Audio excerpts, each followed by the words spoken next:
सो यहाँ पे बेटा आप एक नोट लिख लो पहले तो, if we have a rational number, if we have a rational number of the form p by q,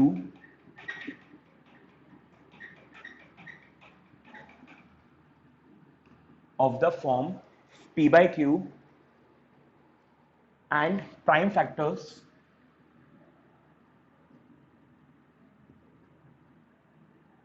of q and prime factor of q is of the form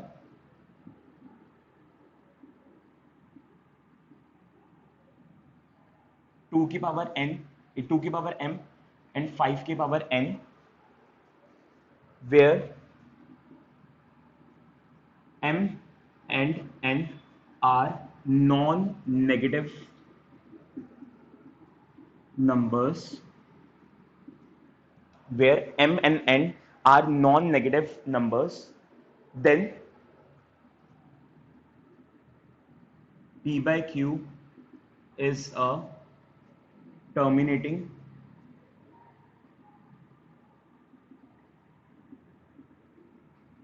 decimal expansion. अगर मैं इसको समझाऊं बेटा, इसमें क्या यहां पे लिखना चाह रहा है, वो कह रहा है अगर हमारे पास एक रैशनल नंबर है जिसकी फॉर्म क्या है बेटा p बाई क्यू, अगर हमारे पास एक रैशनल नंबर है जिसकी फॉर्म है p बाई क्यू, यानी कि वो एक फ्रैक्शन की फॉर्म में दे रखा है रैशनल नंबर, तो अगर वो आपसे कहते हैं कि बताओ कि क्या ये टर्मिनेटिंग डेसिमल है या नॉन टर्मिनेटिंग डेसिमल है, तो उसके लिए क्या करना है आपको q के फैक्टर्स निकालने हैं। और अगर वो फैक्टर्स 2 की पावर n m और n 2 की पावर m और 5 की पावर n आते हैं, यानी कि 2 की पावर समथिंग आते हैं और 5 की पावर समथिंग आते हैं, तो फिर वो क्या हो जाएगा, एक टर्मिनेटिंग डेसिमल हो जाएगा। और यहां पे एक चीज क्लियर कर रहा है वो कि जो ये पावर होंगी ना बेटा, ये नॉन नेगेटिव होनी चाहिए। नॉन नेगेटिव का मतलब है ये पॉजिटिव होनी चाहिए, नेगेटिव नहीं होनी चाहिए। जो पावर्स आपकी निकलेंगी वो प्लस की होनी चाहिए, माइनस की नहीं होनी चाहिए, जैसे कि -5 -10 ऐसे नहीं होनी चाहिए, पॉजिटिव होनी चाहिए। तो इसमें वो ये बोलना चाह रहा है कि अगर आपकी जो डिनोमिनेटर है Q, अगर मैं उसके फैक्टर्स निकालूं, अगर वो फैक्टर्स 2 के हों और 5 हो, मतलब 2 हो वो फैक्टर्स और 5 हो, तो वो टर्मिनेटिंग होगा। अदरवाइज वो क्या बन जाएगा, अदरवाइज वो बन जाएगा नॉन टर्मिनेटिंग। इसको हम एक क्वेश्चन से करेंगे, अभी हम क्वेश्चन नंबर 1 करेंगे, उसी से हम इसको समझेंगे। एक्सेस 1.4 क्वेश्चन नंबर 1, इसमें हमें क्या बोल रहे हैं, यहां पे कह रहे हैं without actually performing the long division state whether the following rational number will have a terminating decimal expansion और a non terminating decimal expansion. कह रहे हैं आपको पूरा का पूरा क्वेश्चन सॉल्व नहीं करना है, आपको सिर्फ ये बताना है कि क्या इसको सॉल्व ये जो फ्रैक्शन हमें नीचे दे रखे हैं या रैशनल नंबर हमें नीचे दे रखे हैं, क्या ये टर्मिनेटिंग है या नॉन टर्मिनेटिंग है। तो अभी मैंने आपको बेटा इसका कॉन्सेप्ट बताया कि मैं यहां पे क्या करने वाला हूं, इसका डिनोमिनेटर पिक करने वाला हूं, उस डिनोमिनेटर के प्राइम नंबर्स प्राइम फैक्टर्स निकालूंगा। अगर वो प्राइम फैक्टर्स 2 और 5 होते हैं फिर तो चलेगा, फिर तो ये टर्मिनेटिंग है, अदरवाइज ये नॉन टर्मिनेटिंग है। जैसे कि इसका फर्स्ट पार्ट देखते हैं, यहां पे हमें क्या दिया हुआ है 13/3125। तो डिनोमिनेटर में बेटा मेरे पास क्या है 3125, एलसीएम कर दो इसका। 3125 5 के टेबल में जाएगा ये 625, देन 5 के टेबल में जाएगा बेटा 125, 5 के टेबल में 25, 5 के टेबल में 5 एंड 5 पे 1। तो इसका मतलब ये कितना आ रहा है बेटा 5 की पावर 5। तो यहां पे मैं लिखूंगा 13/5 की पावर 5। अब आप खुद देखो बेटा कि क्या इसके फैक्टर 2 और 5 में से आ रहे हैं, यस बेटा आ रहे हैं। सो देयरफॉर ये क्या हो जाएगा 13/3125 equals to terminating decimal expansion. So इसका आंसर आपका यहां पे खत्म हो जाएगा। एक और पार्ट देखते हैं बेटा, एक और पार्ट देखते हैं पार्ट नंबर 3।